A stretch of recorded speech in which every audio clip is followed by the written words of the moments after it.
Welcome to The Explainer. Today, we're jumping into a book that has, no exaggeration, changed millions of lives, The 7 Habits of Highly Effective People. We're going to get to the core of its big idea, that being truly effective isn't really about what you do, it's about who you are. So let's just dive right in. Have you ever had that feeling, you're checking off all the boxes, you're climbing the ladder, and from the outside, it looks like you're succeeding. But on the inside, there's this nagging sense that something's missing, like a hunger for a life that feels more real, more aligned. If any of this sounds familiar, you are definitely not alone. Stephen Covey actually had a name for this, the effectiveness trap. It's that hamster wheel feeling, right? Where you're constantly putting out fires, or you feel like your happiness depends entirely on other people's moods and expectations. It's the ultimate sign that we're busy, but not truly effective. So how do we get out of this trap? Well, Covey's answer is pretty radical. It's not some new productivity app or a to-do list hack. Nope. The real solution is to change the very lens you see the world through. He calls it a paradigm shift. Okay, this slide right here gets to the absolute heart of the whole book. On one side, you've got what he calls the personality ethic. This is all about the surface stuff, quick fixes, social image, looking good. It's an outside-in view where you blame your problems on everything and everyone else. But on the other side, that's the character ethic, and this is the game changer. It's an inside-out approach that says, nope, change starts with me. So what is a paradigm? Just think of it like your personal map of the world. It tells you what's possible, what's important, how everything works. But here's the thing. What if your map is wrong? Imagine you're trying to get around Chicago, but you're using a map of Detroit. You can work harder, you can have a better attitude, but you're still not going to get where you want to go.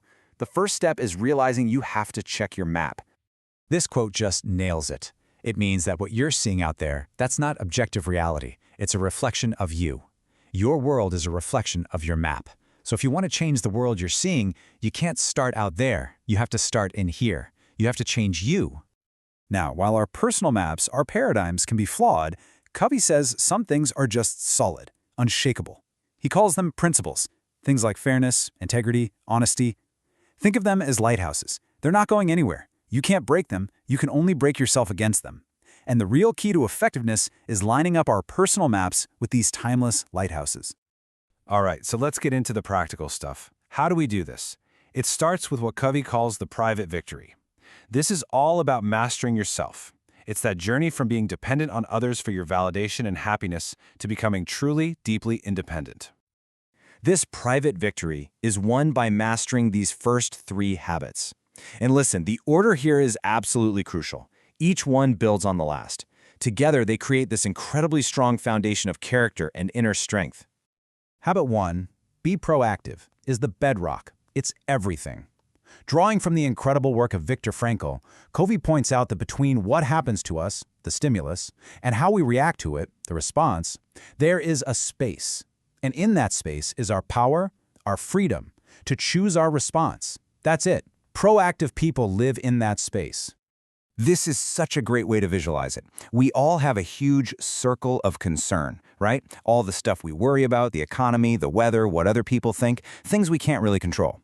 But inside that, we have a circle of influence, the things we can actually do something about. And here's the secret. Proactive people pour all their energy into their circle of influence, and when they do, it actually starts to get bigger. Okay, this brings us to habit 2. Begin with the end in mind. And this is a powerful one. Seriously, take a moment with this question. It forces you to get crystal clear on what actually matters to you. This habit is all about creating your own personal mission statement, a compass based on your deepest values, so you know every single step you take is heading in the right direction. It's the habit of personal leadership.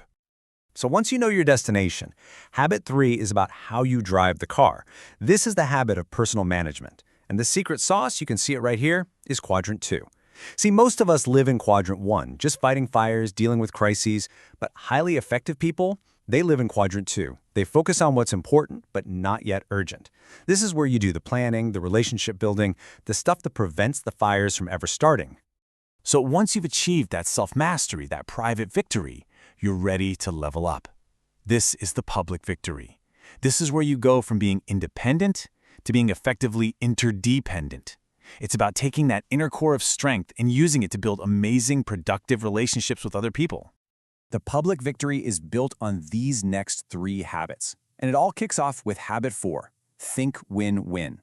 And look, this isn't just about being nice. It's a deep-seated belief that there's plenty of success for everyone. It's about constantly searching for solutions that are mutually beneficial, where everybody walks away feeling good about the outcome. Habit 5 might just be the single biggest shift you can make in how you communicate. Seek first to understand, then to be understood. Think about it. Most of us don't really listen. We listen with the intent to reply. We're just waiting for our turn to talk. This habit challenges us to shut that down and listen with one goal: to genuinely, truly understand where the other person is coming from, to diagnose the situation before you jump in and prescribe a solution. And what happens when you combine that win-win attitude with a deep desire to understand? You get habit 6, synergize. This is where the magic happens. It's that amazing moment when you and I, with our totally different viewpoints, come together and create a third alternative, a solution that's way better than what either of us could have dreamed up on our own. It is the absolute pinnacle of creative cooperation. And finally, we have the habit that makes all the other 6 possible. Habit 7, sharpen the saw. This is simply the habit of self-renewal. You are your single greatest asset, right? And you've got to take regular, consistent time to preserve and enhance yourself across these 4 key dimensions. This isn't a luxury, it's an absolute necessity. Now, what's so important to get here is that this isn't a one-and-done checklist. Sharpening the saw is what fuels everything. It allows you to live all the other habits on a higher and higher level. It creates this beautiful upward spiral of learning, committing, and doing that just leads to constant growth throughout your entire life. So after all that, what's the one big idea we should walk away with? It's this: real effectiveness can't be hacked. It doesn't come from a trick or a technique. It comes from the inside out. It starts with a real commitment to your own character, to living a life based on principles. The power to fundamentally change your life is right there, in that tiny space between what happens to you and how you choose to respond. So the only real question left is, what are you going to do with it?